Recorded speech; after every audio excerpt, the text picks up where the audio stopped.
हर हर महादेव। दोस्तों, लोगों को जीवन से दुख, तकलीफें, परेशानी, निराशा कभी खत्म नहीं होती।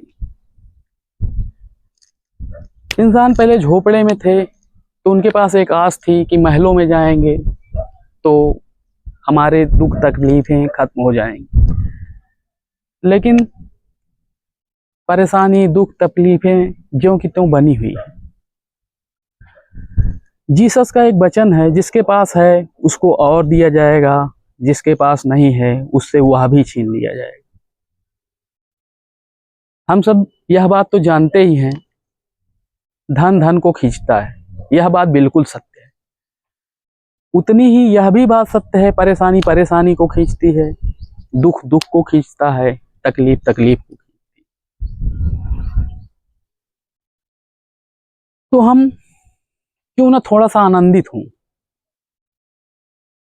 क्यों ना हम जीवन को एक सकारात्मक दृष्टि से देखें।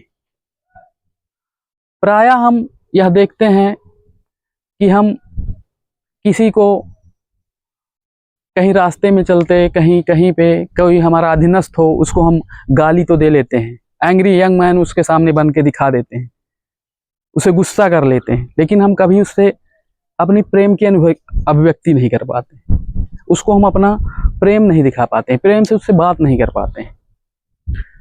अगर हम थोड़ा सा प्रेम दिखाएंगे तो पाएंगे कि हमारे जीवन से दुख दूर हो रहे हैं और आनंद हमारे जीवन में बढ़ रहा है। खैर, मनुष्य की यह फितरत हो गई है कि जहां पे वो है, जिस जगह वो है, उस जगह से कहीं अन्यत्र उसे सुख की अनुभूति होती है। जैसे किसी गांव का व्यक्ति होगा तो उसे शहरों की लंबी लंबी चौड़ी चौड़ी सड़कें, लाइटें, बिल्डिंगें, वाहन में उसे खुशी महसूस होती है। और अगर इसी के उलट अगर शहर का व्यक्ति है तो उसे गांव की हरियाली, सुख शांति, वहाँ के पेड़ पौधे में उसे खुशी नजर आएगी। लेकिन इन सब बातों को, इन सब चीज़ों को देखने में हम यह चीज़ मिस कर जाते हैं कि जहाँ पे हम हैं, जिस जगह पे हम हैं, उस जगह पे भी हमारे कुछ ना कुछ खुशी जरूर मिल जाएगी अगर हम ढूंढे तो।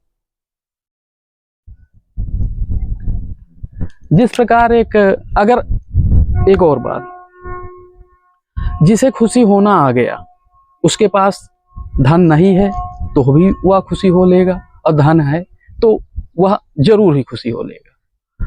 लेकिन अक्सर देखा गया है कि धनी व्यक्ति, अक्सर यह पाया गया है कि अपने लिए वह चिंताएं ही, तकलीफें ही पैदा करता है, 99 के फेर में पड़ जाता है, धन को पकड़ लेता है और जोर से जकड़ लेता है।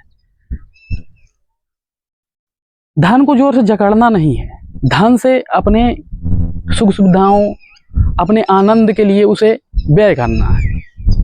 धन का असली मतलब यह है, उसका संचय कर करके अपने लिए तकलीफें नहीं बढ़ाना है। अब धनी व्यक्ति सोचता है कि देखो, गरीब व्यक्ति, ना कोई टेंशन है, ना कुछ, आराम से सो रहा है, और वहीं गरीब व्यक्ति सोचता है कि देखो, अमीर महलों में रह रहा है, कितना आनंदित है। तो अगर गरीब हो तो यह सोचो कि अमीर आदमी कितना टेंशन में होगा, ये तो दुनिया भर का काम करता है और परेशान रहता है हमेशा।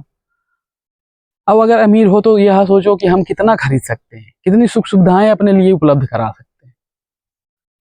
लेकिन नहीं, अमीर है तो वो अपने धन को और बढ़ाएगा और बढ़ाएगा, बढ़ाता जाएगा।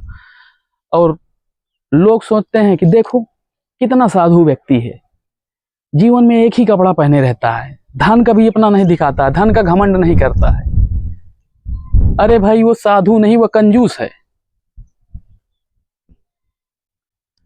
अगर साधु का ही जीवन बिताना है तो अपने धन को दे दो किसी जरूरतमंद को, जियो साधु का जीवन। आनंद को पाने के लिए कोई चीज छोड़ने, कोई चीज त्यागने, कहीं भागने की आवश्यकता नहीं है। आनंद एक अंदर की अनुभूति है। तो हम जिस जगह हैं आनंदित रहें, मस्त रहें। यह जीवन परमात्मा की देन है, यह उसका पुरस्कार है, यह किसी पाप का फल नहीं है। यह परमात्मा की असीम कृपा है जो हमें जीवन मिला है। इसको व्यर्थ ना जाने दें। आनंद रहें, मस्त रहें। हर हर महादेव।